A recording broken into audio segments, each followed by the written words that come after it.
बच्चों का अपहरण कर लिया गया, गलत तरीके से नेपाल के कानून को तोड़ते हुए नेपाल और भारत के बॉर्डर, इस प्रकार भारतीय फौजियों को भी धोखा दे करके किस प्रकार यहाँ लाया गया भारत में, और उनको किस प्रकार जबरदस्ती डिटेन किया हुआ है, उनका धर्म परिवर्तन किया जा रहा है।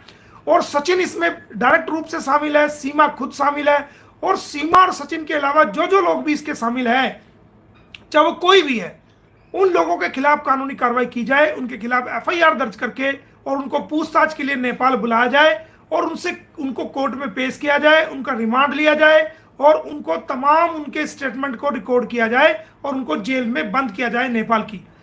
तो नेपाल के अधिकारियों ने बड़ी अच्छी तरीके से बात को सुना है, समझा है। तो उम्मीद है कि नेपाल के अधिकारी इसमें बड़ा कदम उठाएंगे, और नेपाल सरकार को भी हमने लिखा है, गृह मंत्रालय को भी हमने लिखा है, आई साहब को भी लिखा है और एसएसपी साहब को भी हमने लिखा है, जो हमारा भारतीय उच्चायोग नेपाल में है उसको भी हमने लिखा है, जो पाकिस्तान का उच्चायोग नेपाल में है काठमांडू में उसको भी हमने लिखा है, भारत में जो नेपाल का उच्चायोग है उसको भी हमने लिखा है, और भारत में जो हमारा गृह मंत्रालय है उसको भी हमने लिखा है, और पाकिस्तान उच्चायोग जो नई दिल्ली में है उसको भी हमने लिखा है। क्योंकि ये मामला दो देशों का मामला है, इसके अंदर जो है ह्यूमन ट्रैफिकिंग हुई है नेपाल से, और नेपाल तक वो बच्चे जो है वैलिड थे।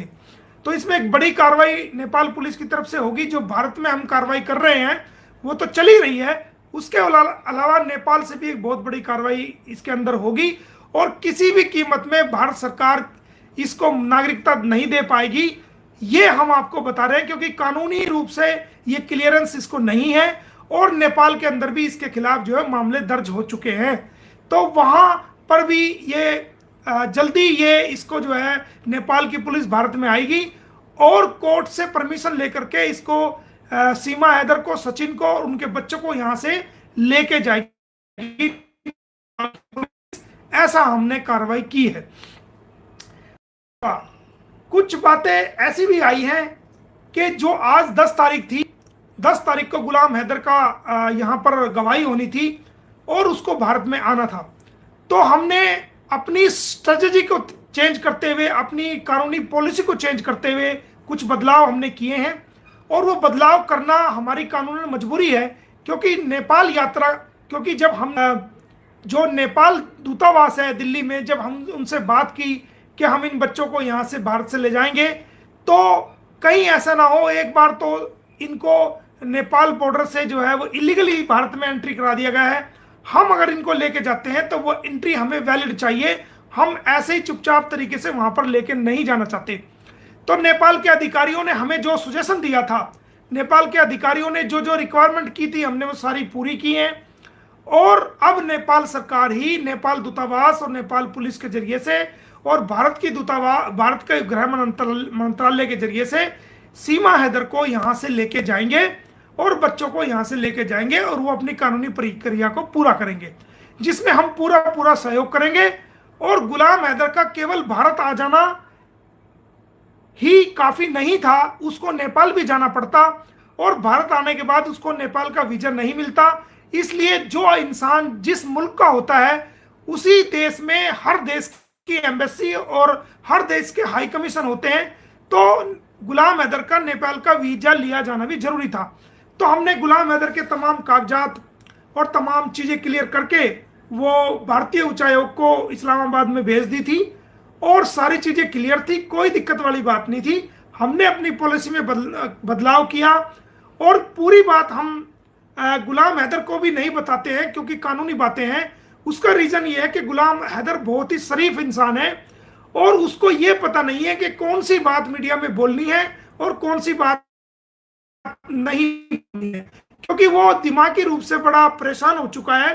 अपने बच्चे उससे दूर चले गए हैं, उसका घर बेच दिया गया है, उसकी बीवी 3 लाख रुपए लेकर के यहाँ आ गई है, और धोखाधड़ी से वो इलीगल तरीके से भारत में जो है वो सचिन मीना के साथ रह रही है।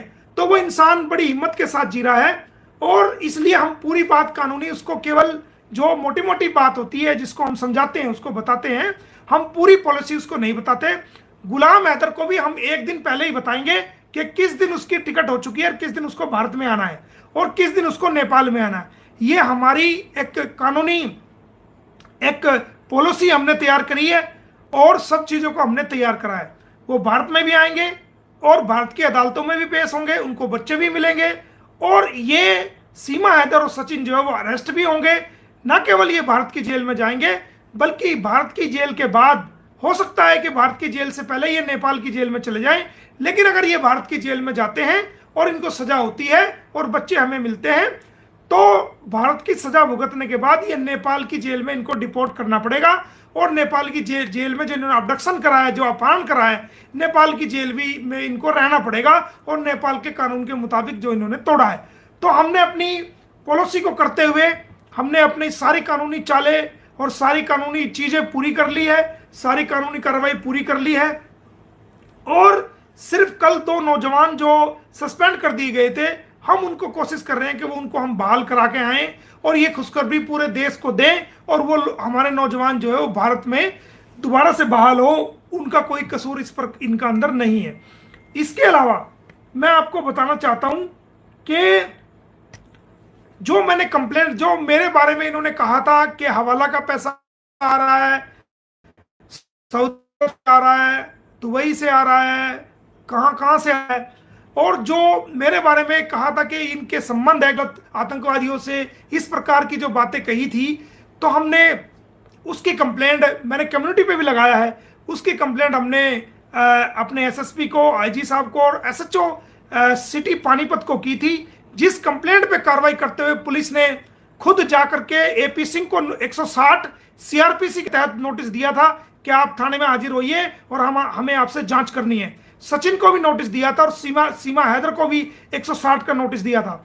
खुद पुलिस डिपार्टमेंट के जांच अधिकारी ने मुझे फोन करके, जब मैं नेपाल में मैंने रिसीव किया उनका फोन, उन्होंने मुझे बताया कि भाई कल ये शनिवार को उन्होंने बताया था कि ये इतवार को इन्होंने टाइम दिया, इतवार को ये आ रहे हैं, इनसे पूछताछ करेंगे। तो संडे के दिन 12 बजे से 6 बजे तक ये थाने में रहे हैं और इनसे कड़े शब्दों में जो है इनसे पूछताछ की गई है और इनके बयानों को भी रिकॉर्ड किया गया है। और देखिए, मैं काफी दिन से हैरान था कि एपी सिंह को ये सीमा हैदरी क्यों मिली बहन बनाने के लिए। तो वो आज मेरी समझ में आया है कि वो एक झूठा दूसरा महाझूठा, एक झूठी दूसरा महाझूठा, यानी कि आया तो खुद मेरी कंप्लेंट में और बाहर निकल के इंटरव्यू दे रहा है कि वो जी हमने कंप्लेंट की थी मोमिन मलिक की, हम तो बयान देने आए थे, हम तो कार्रवाई करने आए थे। पत्रकार को जबरदस्ती बता रहा है। और इसकी एक गंदी आदत देखिए, ये जिस भी चैनल पे इंटरव्यू देगा सबसे पहले क्या कहेगा, आप बहुत अच्छे पत्रकार हो, आपका चैनल बहुत अच्छा है। यानी अगला बंदा कोई सवाल पूछता हो तो उसको अपने फेवर में करने की कोशिश करेगा। ये किसी एक चैनल पे जाएगा, उस पर कहेगा ये बहुत अच्छा चैनल है, ये बहुत अच्छा है, आप बहुत अच्छे पत्रकार हो। अगले दिन दूसरे चैनल पे ये बहुत अच्छा चैनल है, आप बहुत वरिष्ठ पत्रकार हो। मतलब सबको पागल बनाने की कोशिश करता है ये। इससे पूछोगे क्या हो गया, हरियाणा सरकार को स्थिर कर दिया, यूपी सरकार को स्थिर कर दिया, केंद्र की सरकार को स्थिर कर दिया। अरे मैं एक छोटा सा वकील हूं, क्या एक वकील की पावर है कि वो सरकार को स्थिर कर दे? आप बताओ, क्या एक इंसान की पावर है कि इतनी बड़ी सरकार को स्थिर कर दे? सरकार के अंदर कितनी पावर होती है? सारी डीसी, एसपी, पुलिस फोर्स, सारा एडमिनिस्ट्रेशन सरकार के अंडर चलता है। क्या कोई व्यक्ति सरकार को स्थिर कर सकता है? और भारत का नागरिक क्या सरकार को स्थिर कर सकता है? भारत के हम नागरिक हैं, इस सरकार को हमने बनाया है, वोट दे के बनाया है। और मैं तो वैसे भी बीजेपी पार्टी से हूं, काफी दिनों से जुड़ा हुआ हूं। मुख्यमंत्री जी मुझे अच्छी तरह जानते हैं, अच्छी तरह हम उनके सर्कल में यार दोस्त हैं, तो वो हमारे बारे में पता है उनको सारा। देश की सरकार जानती है, देश की आईबी जानती है, इंटेलिजेंस जानता है, कोई नहीं जानता हमारे बारे में, सब कुछ जानते हैं। और तेरे बारे में भी सरकारें जानती हैं। तो तेरे झूठी कंप्लेंट करने से या तेरे बकवास करने से कोई फर्क नहीं पड़ने वाला। तू बुलाया तो पुलिस डिपार्टमेंट ने तेरी जांच करने के लिए, तेरे से पूछताछ हुई है बहुत, और बाहर निकल के कहता है जी हमने कंप्लेंट दी थी। तो आज पता चला कि एक नंबर का झूठा है, और इसीलिए इसने सीमा हैदर को अपनी बहन बनाया, क्योंकि वो महा झूठी है। आज वो जन्मदिन मना रही थी, पता चला कि आज जन्मदिन मना रही है, तो हमने कम्युनिटी पे उसका जन्म प्रमाण पत्र लगाया, और वो जन्म प्रमाण पत्र 7 जनवरी 1998 की इसको पैदाइश दिखाता है, जो पाकिस्तान सरकार का जारी किया हुआ है। और जो इसका पासपोर्ट नंबर है जो पुलिस के कब्जे में है, उसके अंदर जो इसकी डेट ऑफ बर्थ है वो 1/1/2002 है। और ये कहती है जनाब मेरी डेट तो 10/7 है। तो भाई एक इंसान 3 बार पैदा नहीं हो सकता, ना वो 7 जनवरी को पैदा हो सकता, ना 1 जनवरी को पैदा हो सकता, और ना 7 जो है ना जून को पैदा हो सकता। तो झूठ की दुकान है हमारे भारत का। भारत में कैसे पड़े आप देखिए कि जिस वक्त इसने बॉर्डर को क्रॉस कर दिया, हमारे देश के 2 फौजियों को इसने सस्पेंड कराया। यानी कि जैसे कदम इसके भारत में पड़े क्रॉस करके 2 फौजियों के पेट पे लात मारी, 2 फौजियों के परिवारों की रोजी को इसने छीना। तो दोस्तों ये हमारे लिए क्या है? ये हमारे लिए कुपोती है। ये हमारे भारत देश के लिए ना केवल खतरा है बल्कि हमारे लिए ये सबसे बड़ा अभिशाप है। दूसरी बात, आपने देखा होगा कि एक हाथ में, इस हाथ में बीजेपी का झंडा, इस हाथ में बीजेपी का झंडा, और ढोल बजवा रही है और नाच रही है। अरे जो बीजेपी के कार्यकर्ता हैं, जो जिन्होंने पूरी उम्र बीजेपी के लिए लगाई है, उन्होंने भी इतनी जल्दी नहीं की। वो भी जब मोदी जी ने शपथ ले ली, जब ढोल बजे हैं, तेरे को क्या ऐसी बीमारी आ रही थी? तेरे को क्या ऐसी आफत आ रही थी? तेरे को कौन सा एकदम नागरिकता की चिंता थी? तू कैसे भारत में पैर पसारना चाह रही थी कि शपथ लेनी, तूने ढोल बजवाने शुरू कर दिए हैं? तो इससे क्या साबित हो? तू हम भारतीयों से ज्यादा है क्या? हम भारत के लोगों से ज्यादा वफादार है क्या तू भारत की? एक नंबर की तू जो है हमारे अपने देश की नहीं हुई तो हमारी क्या होगी? तो ये सब ड्रामे हैं। भारत सरकार भी तेरे ड्रामों को समझ रही है और हमारे भारतीय भी तेरे ड्रामों को सब समझते हैं कि कौन से ढोल है। ढोल तो हम भी बजाएंगे, ढोल तो भारतवासी भी बजाएंगे। जिस दिन तू जेल जाएगी उस दिन देखना ढोल, उस दिन देखना पटाखे, उस दिन देखना मिठाइयां कैसे बटेगी। हम बताएंगे आपको ढोल कैसे बजते हैं, कैसे मिठाइयां बजती हैं। हम भी तो ढोल बजवाएंगे।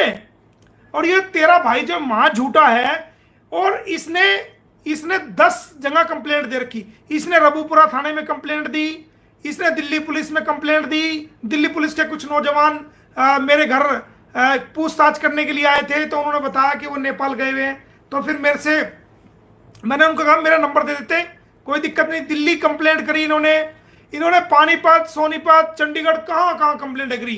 क्या हुआ? कुछ हुआ? रबूपुरा पुलिस ने तुम्हारे मुंह पे थप्पड़ मारा ना। और जल्दी जहां से कंप्लेंट आएगी वहां से तुम्हारे मुंह पे थप्पड़ लगेगा। तो ये झूठ की दुकान है। इनको सबसे बड़ी मुसीबत ये है कि इनका झूठ पकड़ा गया है, और सीमा का भी झूठ बुरी तरीके से पकड़ा गया, एक्सपोज हो चुकी है। पशुपतिनाथ मंदिर से भी, होटल से भी, डेट ऑफ बर्थ से भी, और शादी के सिलसिले से भी, और हैदर के मामले में भी कि हैदर मारता था, ये करता, ये पूरी तरह झूठ बोल चुकी है। इसकी वैल्यू खत्म है, कोई इसको देखना पसंद नहीं करता। सारी दुनिया को इसको झूठ के बारे में पता लग चुका है। ये मेरे बारे में बात करते हैं कि मोमिन क्रिमिनल है, मोमिन बदमाश है। अरे मैं तो क्रिमिनल हूं, बदमाश हूं, अपने लिए हूं ना, कोई दिक्कत नहीं। बता तेरे से मुझे क्या रिश्तेदारी जोड़नी है? तुझे तो जेल करा दूंगा, ठीक है, चिंता मत कर। पारुल के अंदर भी कोई कमी थी क्या? पारुल के अंदर क्या कमी थी? हेमंत के अंदर क्या कमी थी? हेमंत ने तेरी बेल कराई, तेरे लिए जो ना तुझे जेल से निकाला, उसको भी तूने नहीं छोड़ा। तूने पारुल को भी नहीं छोड़ा। तू जिसको चाहे उसको गालियां दे। तू कह रही है बच्चों को बोलते हैं। अरे बच्चों के लिए तो लड़ाई लड़ रहे हैं। पारुल भी बच्चों के लिए बोलती है, हम भी बच्चों के लिए बोलते हैं, आस्था माँ भी बोलती है, और जितने भी हमारे भाई बहन है, वो काका गुजर है वो हो गया, और जितने भी यूट्यूबर्स हैं, शाहिद भाई हैं, और चाहे इंडिया के हैं, चाहे पाकिस्तान के, चाहे कहीं के भी हैं, वो सारे तमाम लोग बच्चों की तो लड़ाई के लिए बोलते हैं। बच्चों के बारे में तो किसी ने भी गलत नहीं कहा आज तक। बच्चों के तू जो झूठ बोलती है हम भारतीयों पे, तू भारत में रहती है, भारत का खाती है, भारत के का पहनती है, और हम भारतीयों को गालियां देती है, हम भारतीयों पे तू लांछन लगाती है, हम भारतीयों पे तू इल्जाम लगाती है। क्यों भाई? कौन है तू? है कौन तू? तू हमारे भारत में रह करके हम भारतीयों पर लांछन लगाएगी, हम भारतीयों पे झूठे इल्जाम लगाएगी कि मेरे बच्चों को कह रहे थे। अरे तेरे बच्चों के लिए तो भारतीय लड़ाई लड़ रहे हैं। तेरे बच्चों को ही तो हमने हैदर को दिलवाना है और तुझे जेल करवानी है। हमारे तो 2 मकसद है, तुझे जेल कराएंगे और तेरे बच्चों को हैदर को दिलवाएंगे। हमारे 2 मकसद हैं। मुझे क्या मिला? मेरे बारे में तूने इतना किच्चड़ उछाला, मेरे दुश्मनों को भी अपने साथ लगा लिया।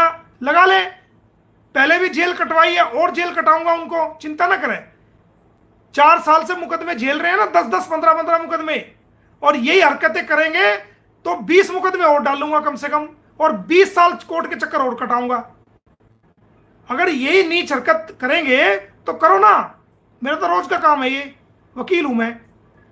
पर्सनल अटैक करेंगे या पर्सनल इस प्रकार की हरकत करेंगे तो जो तुम्हारा कुछ काम होने वाला भी था ना वो भी नहीं होगा, और 20 मुकदमे डलेंगे तुम्हारे पे, और 10 साल तुम्हें जो ना कोर्ट के चक्कर कटवाऊंगा।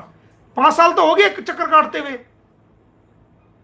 तो ये तुम्हें डिसाइड करना है कि तुम्हें 10 साल और चक्कर लगाने हैं कोर्ट के, या दोबारा जेल काटनी है, या फिर तुम्हें ठीक चलना है, ये तुम डिसाइड करो।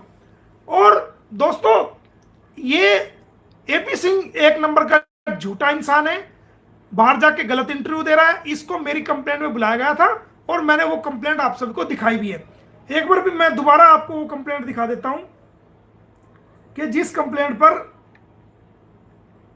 इसको बुलाया गया था, ये आप देखेंगे, ये वो कंप्लेंट थी जिसके अंदर जो है, ये आप देखेंगे थाने की मोहर भी लगी हुई है, और इसके अंदर